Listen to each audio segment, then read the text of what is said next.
last phase of the training, we were able to, in the last phase of the session, we were able to conduct training and receive some funds from UNFPA, and we trained a total of 64 participants.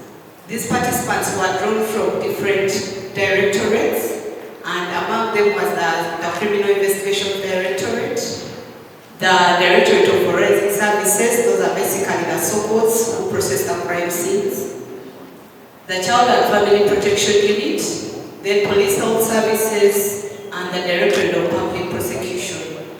Why we had to conduct this kind of training was because these are the key stakeholders who need to know what should be done and how it should be done. And the training was basically on management of forensic evidence in sexual gender-based violence-related cases. And the training itself had an impact on our personnel, and among them were the participants were able to acquire skills and share best practices on management of forensic evidence. As we are all aware that when it comes to prosecuting some of these cases, if a crime scene is not well processed and evidence is not well collected with the right collection tools and well preserved, then we are likely to lose out on that evidence. So with this training, they were able to acquire the skills. And then with these skills they acquired, we have registered an improvement in the quality and integrity of the samples we received for examination. In the previous year, the quality we used to get before this training wasn't really good. And this would impact on the kind of reporting we could issue out. Because once the evidence is not well preserved, then there are chances that we lose out the DNA and will have negative results, which will have an impact on prosecution. Then, still due to the training, it has got an impact on the cost of rerunning samples. Because usually the practice is that once we receive these items of evidence and we are unable to retrieve DNA, then we have to go back and run the samples and do the reprocessing. So with this training, we are able to receive good quality evidence, and we are saved on the cost of rerunning and resampling of these exhibits.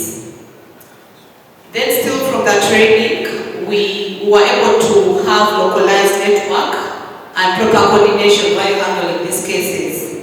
At least now we are able to receive communications and calls from the prosecutors, from the CIDs, like in case a case is required urgently, but this wasn't there before. But from the trainings, there was that networking and coordination, and we were able to communicate in and out.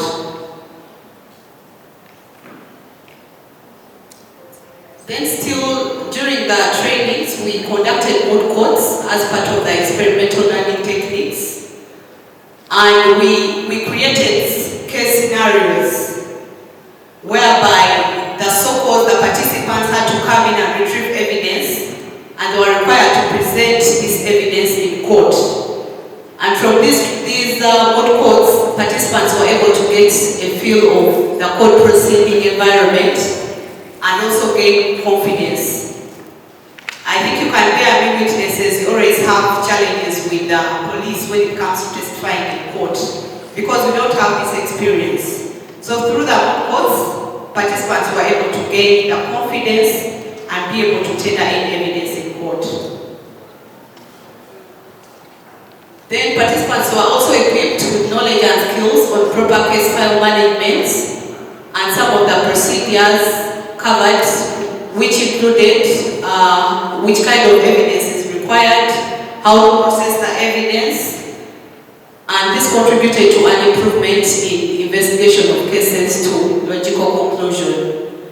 And I would wish to report that in 2021, we had 70% of positive identification of perpetrators.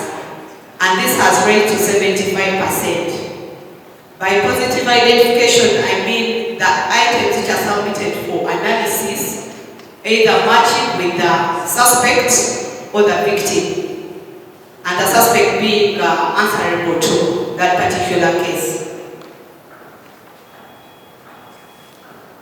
However, we have some challenges, and among them is inadequate evidence collection tools. For example, you find that some medical examiners do not have the sexual assault kits, which are very key in collection of the vaginal swabs and other kinds of evidence from the victims. And this has got an impact on the quality of evidence submitted. Sometimes we receive evidence whereby the vaginal swab is collected on maybe a piece of cotton wool. And this cotton wool is not DNA free. There are chances of contamination, and sometimes it acts as inhibitor to the results we get after doing DNA processing, which affects our reporting. Then we've got limited DNA analysis consumables. The cost of running a DNA test, like for processing one particular sample, amounts to 400,000 per sample. And a minimum of samples a case might have can be like five samples. That is the minimum. So that is about 2 billion shillings to process one particular case at the least. So we've always had a challenge of limited consumables. Yes, the government provides consumables, there is a vote for consumables, but however they are never enough. And when it comes to SGB cases, they are not usually prioritized. Like assuming there is a shooting somewhere, that shooting will be prioritized and the SGBV case will be put aside, because this is a political matter which requires immediate attention. Then there are challenges of transport. And this is to do with the so-called going to the crime scenes and processing the crime scenes. And since DNA evidence is fragile, it has an effect on the quality of evidence submitted to the lab. Because once you delay to pick the evidence, then there are chances that the DNA will degrade, and by the time you submit the items of evidence, they are of no relevance.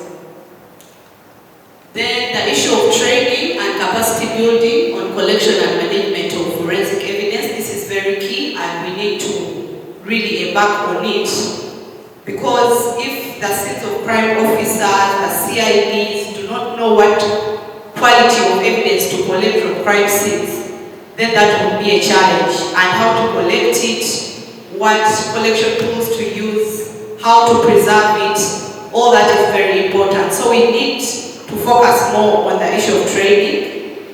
And I think here this also calls upon the judicial officers, because yes, we do the reporting, we release the reports, but you understand the reports. So that is an area we also need to concentrate on.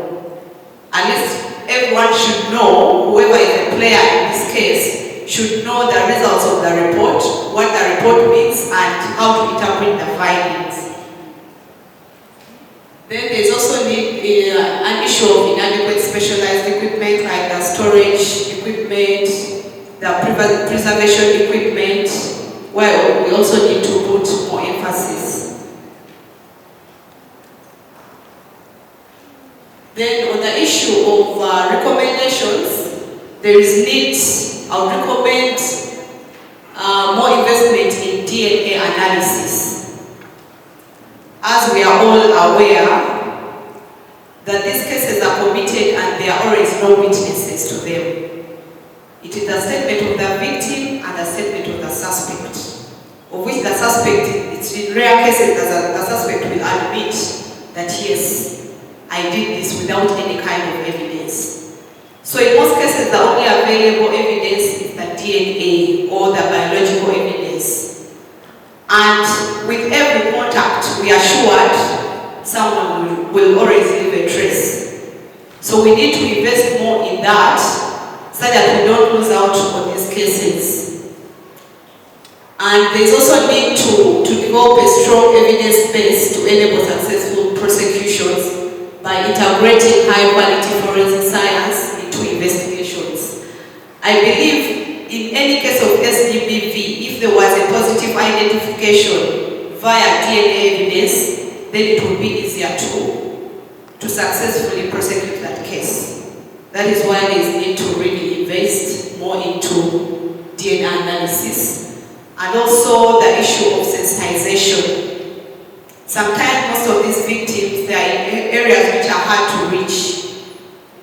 In a way that by the time the SOCO goes to the crime scene, the evidence is already tampered with, or the victims have already washed out. So there is need of sensitization to the communities. Because if the victim herself, or whoever is closer to the victim, knows what to do, a mere picking of the liquor and keeping it until they get access to the police station would be very important and helpful in this case. But you find some cases are reported maybe after 5 days, there is no evidence can be recovered. Even if you do a vaginal swab, you can't recover any DNA. So there is need for us to focus on sensitization so that the communities know what to do and when to do it.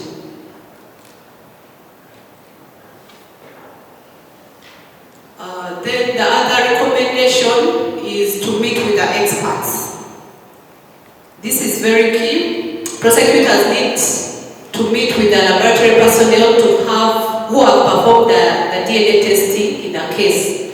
And the purpose of this is to review their reports and case findings, ascertain and discover any anomalies that may be present, review the chain of custody, and determine the manner in which evidence was collected and stored, and ascertain whether the conditions have led to degradation or contamination. So this meeting with the experts would be very important, that as the prosecutor is leading the evidence in court, they know what to talk about, they know where the loopholes are and how to handle them. So we've not seen this happen, because most of the times you go to courts and you don't even have a minute with the prosecutor, which would be very key and would help in leading the prosecution.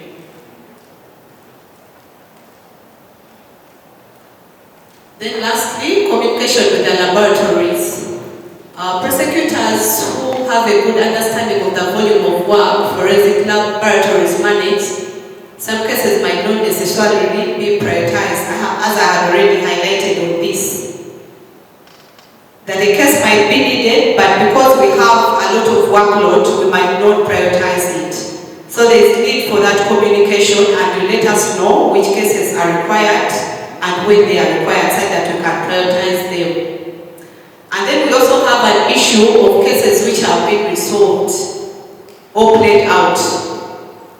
Usually we don't receive this communication in the lab, and we end up using consumables on cases which are not required anymore in the lab. So it would be very important if we have this kind of communication and we get to know those cases, so that we don't waste consumables and time processing them. And lastly, there is need to develop a communication strategy. Sometimes there are cases we handle and they are high-profile cases like aggravated defilements. But because we don't have this communication chain, it is an issue, because it would be very important, like if we handle such cases and we get positive identification, then we communicate to whoever is in charge, so that it's handled there and then. Because the more we increase on their convictions, the more people will have trust in us, and the more they will report these cases. So we need to have a communication channel where we can inform the lab and also inform us on what goes out in court. Thank you for listening.